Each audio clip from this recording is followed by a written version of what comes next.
2024 మార్చి నుండి రిటైర్మెంట్ బకాయిలు రాక దాదాపు 23,500 పైచిలకు మరి రిటైర్మెంట్ కావడం జరిగింది.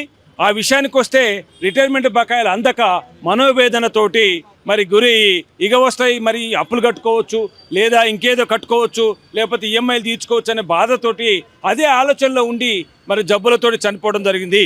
ఇవాళ 90 మందికి పైగా మరి రిటైర్డ్ ఎంప్లాయీస్ వారి యొక్క ప్రాణాలను కోల్పోవడం జరిగింది. ఇవాళ బెడ్ మీద పడుకొని నా బకాయిలు ఇవ్వండి, నాకు జబ్బులు బాగు చేయించుకోవడానికి డబ్బులు లేవు అనేది మా సూర్యాపేటలో కూడా అంటూ ఉన్నారు. మా సూర్యాపేటలో మా కళ్ళెదురుగా సయ్యద్ హుసేన్ అనే ఒక టీచర్ చనిపోయిండు. కాబట్టి దీని మీద తక్షణం ఆలోచించి 2024 మార్చి నుంచి రిటైర్ అయినటువంటి ఎంప్లాయీస్ యొక్క బకాయిలను ఇమీడియట్గా ఏకమొత్తంగా మరి ఒక 10,000 కోట్ల రూపాయలు శాంక్షన్ చేస్తే మొత్తంగా బకాయిలన్నీ కూడా తీరిపోయే పరిస్థితి ఉన్నది.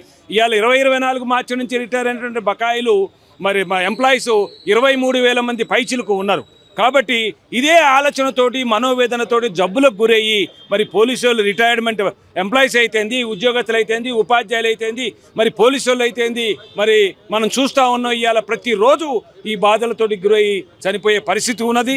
కాబట్టి ప్రభుత్వానికి ఒక జిల్లా అధ్యక్షుడిగా నేను రిటైర్మెంట్ ఎంప్లాయీస్ అసోసియేషన్ మరి తెలంగాణ ప్రోగ్రెసివ్ టీచర్స్ ఫెడరేషన్ పక్షాన నేను ఖచ్చితంగా ప్రభుత్వాన్ని డిమాండ్ చేస్తూ ఉన్నాం. ఈ బకాయిలు కనుక రిలీజ్ నిన్న కూడా మరి హరీష్ రావు గారు మరి స్పష్టంగా మరి మాకు ఒక డేట్ ఇవ్వండి, వాళ్ళు చాలా బాధలు పడుతూ ఉన్నారు, జబ్బుల్లో ఉన్నారు, వృద్ధులు వారు ధర్నాలు చేస్తూ ఉన్నారు, ఇందిరా పార్క్ కాడ అక్కడ అన్ని తిరుగుతూ ఉన్నారు, వాళ్ళని ఎందుకు ఇబ్బంది పెడుతున్నారని హరీష్ రావు గారు అడిగితే దాని ప్రత్యక్షంగా సరైనటువంటి సమాధానం డిప్యూటీ సీఎం గారు ఇవ్వలేదు. కాబట్టి ఇంత పెద్ద కార్యక్రమాలు చేసేటువంటి ఈ ప్రభుత్వం మరి ఎందుకు ఈ వృద్ధులని రిటైర్ 30-35 సంవత్సరాలు సర్వీస్ చేసినటువంటి ఈ ఉపాధ్యాయులని ఉద్యోగస్తులను ఇంత ఇబ్బంది పెట్టే పరిస్థితి ఎందుకు వస్తూ ఉన్నది?